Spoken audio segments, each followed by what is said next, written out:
Welcome back to MVM. Today we're bringing you a Kickstarter preview. This one is for Fantastic Factories. It is a self-published game from Joseph Chin and Justin Faulkner. It is a 1 to 5 player engine building game. It takes about 45 minutes to play. Yeah, this is an engine building game for sure. We really like that type of game, and this one pretty much is the most direct engine builder I've played in a long time. And it's a very fun game, to be quite honest. It's so to start the game, you're going to lay out the components. There's not a whole lot in the game to talk about.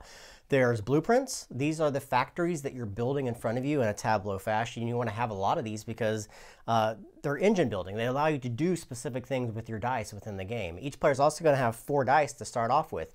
There's the opportunity to grab some additional dice each round, but you're basically going to be rolling these 4 and then plugging them into your factories to get abilities. You also have a deck of contractors. These contractors allow you to kind of break the rules or do some special things through the course of the game. There's only 2 main resources. There's energy and then there's the metal. And you're going to be using the energy and the metal in order to build the factories within your tableau. Also, there's a bunch of goods over here. Goods are one of the ways to score victory points within the game. You're going to be acquiring these and placing them onto this particular factories that can make them. They're also an in-game trigger. You're also each going to have a factory board in front of you. This is where you're going to slot your dice. There's 3 different types. You have research, mines, and generates. These are how you're going to be able to get more metal, more energy, and more blueprint cards to be able to construct. Yeah, those are the very basic things that you can do on your board. But then as you're growing what your tableau in front of you, you're going to be putting down some of these buildings, these factories, all sorts of different things that do an incredible long list of different things. Let's just talk briefly about what these factories are. And there's a laundry list of these. They mostly are different. You do have some duplicates within the deck, but they have a whole variety of different things that you can do.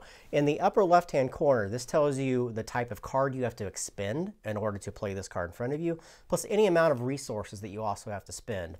On the right-hand corner of these, some of them are worth victory points at the end of the game. So some of them aren't, some of them are. Some of your more difficult buildings will give you victory points. Some of your ones that allow you to generate resources a little bit faster do not.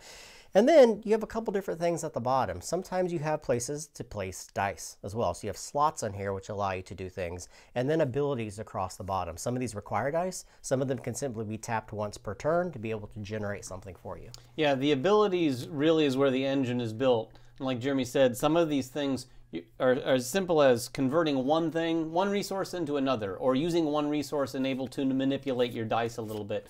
Other ones are ones that you're going to use with other cards to build a more sophisticated engine, if you will, to really score some bigger points. Right, so to start the game, you're going to have 4 contractors and 4 blueprints. Everyone's going to be given 4 blueprints from random into their hand, and you're going to place random tokens at the top. These tokens correlate to the different type of factories within the game. All right, let's talk about how you play. Yeah, it's very simple. It's very simple. There's 2 main phases each round. The first one is the market phase. And in the market phase, this is where you're going to be able to take a card from one of these 2 rows. Now, there's a couple different ways to do that. But before you take any card, you have the opportunity to spend an energy or a metal to basically wash the row and replace it with new cards, which you're going to want to do for either what you're looking for or maybe to keep some cards out of your opponent's hands. Then you can take a blueprint for free if you want, or you can hire or basically take a contractor card into your hand. But to take a contractor into your hand, you have to discard a card out of your hand that correlates to one of those 4 symbols. Right.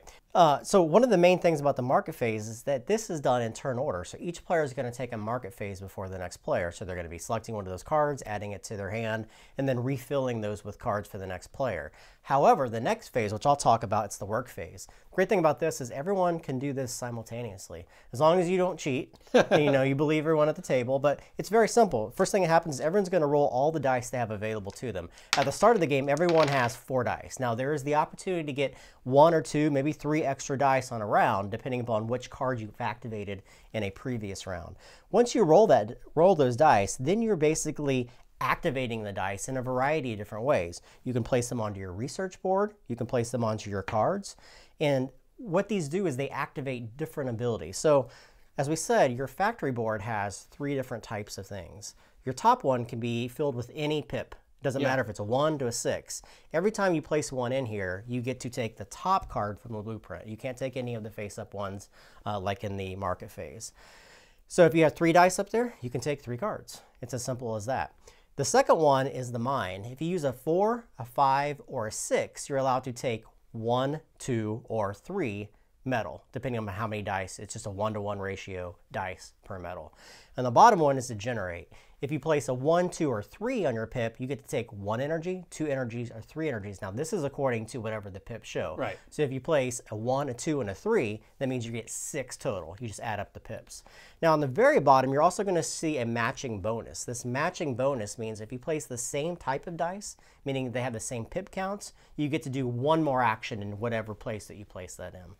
Now, the biggest thing is, when you're building out your tableau, this is where you get the really cool things to activate. Being able to do all kinds of special abilities. Like I have a card here, it's called the nuclear plant. And when I use this, if I place a 6 on this die, and I can only use it once per round, it allows me to place a good on here and get an energy. So this is the trick within the game. You're trying to build these buildings out in front of you. And to build them, you have to expend resources. Yeah, and like any good engine builder, you're going to be seeing cards that come into your hand that are going to give you some points. So you could lay that down and get a very simple engine going, or you're going to see some that's going to help you or benefit your gameplay. You know, ones that allow you to manipulate your dice. So it may not have an immediate effect, but in the long run, it might pay off. Right. You can also, during this phase, build cards, and this is how you're going to get them down onto your tableau.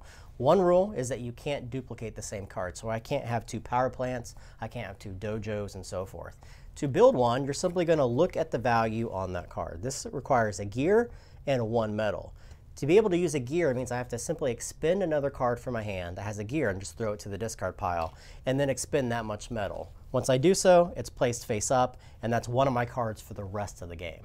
Yeah, what's interesting about this is you got to realize that these cards themselves are just as much of a resource as the energy and the metal. You wouldn't think that at first, but all the cards aren't just going to be cards you play in front of you. A lot of them are going to be cards that you discard in order to play some of the cards. Yeah, so the rounds can be very quick because everyone does this simultaneously. Once the round is done, everyone has to go down to certain limits. Now, the limits are metal and energy. You have to have a combined 12 or less, so you have to discard any extras you have. And then you can only hold 10 blueprint cards in your hand. Any one extra has to go to the discard pile. You're going to pass the first player marker, and you're going to go to the next player. You're going to do that over and over until 1 or 2 in-game conditions are met.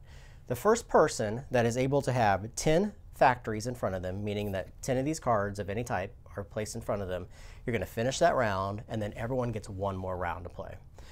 Or if at any point someone collects 12 goods onto their factories, these are things that you're going to be producing through the game. That's also going to trigger the end of the game. At the end of the game, it's quite simple. You're going to tally up all the victory points of your buildings and all the goods that you have. Yeah, that's it. You got to remember the goods are victory points in and of themselves. So that is one route to finishing the game that also obviously benefits your score. Yeah, this is a Kickstarter preview, but I really enjoyed this game. Yes. I mean, it's a very simple tableau building game. It's short. It doesn't outlast its welcome, but it's very fun. Like, there's really cool engines in here that you can build. Yeah, it's super fun. If you like an engine building game, this game is exactly that. Plus, I really like the look of the thing. It has this really nice, friendly, clean design and graphic design on the buildings and the contractors. Also, should be mentioned, the game can be played solo. So if you're a solo player, you can play it that way. It plays 2 to 4. It scales really well. 45 minutes in and out. Yeah. If you guys have any questions about the game, make them in the comments below. Subscribe to us, follow us on Twitter, like us on Facebook, and everything else that we do. And we will catch you guys next time. Bye-bye.